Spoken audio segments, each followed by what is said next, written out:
you would be a terrible thing to say mere seconds into my first video and my first blog post to a captive audience who I most certainly would have just offended. This would typically be considered a very unintelligent thing to do, but notice how you're still here. You understand that humans have been talking this way to each other for a very, very long time. Interactions like these are the kind that separate us from the animals. Our first civilizations were regulated by those who gossiped, those who called out the liars and the cheats, and encouraged the creativity in people through motivation and rhetoric. Back in the days when ancient Homo sapiens used to roam the savannas of Africa, one of the things that allowed us to get a one-up on the lions was our ability to say, hey, you should look out for those lions over there. These people who can easily read others, who can see their motivations or feel their feelings, utilize a type of intelligence called interpersonal intelligence. Now, using the magic of context clues, you could probably assume what this means, but considering I still have to fill a few more minutes, I am going to tell you anyway. Interpersonal refers to a person's ability to truly empathize with people. It's a deep understanding of what makes people tick, and for this reason, those who utilize this type of intelligence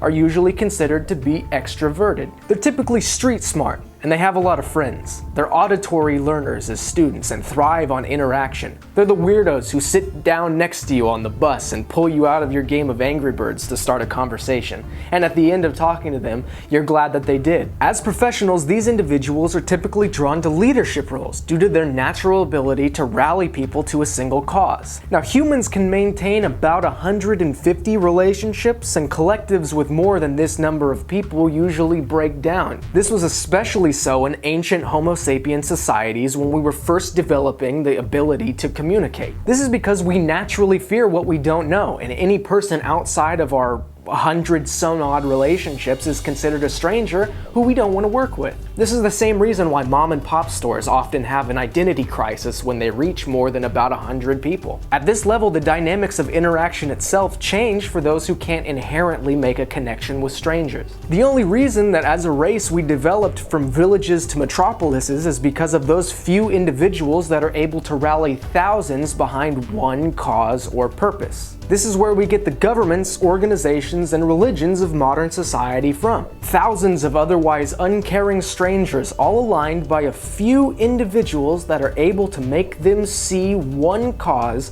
or one single idea. People who understand the power of coming together. Actors, politicians, counselors, social workers. People I lovingly call interpersonalists, and those who I will try to emulate going forward with exploring the rest of the intelligence types in humans. They are those who understand the time and place to use a four-letter word and can recognize an audience who they know can take it.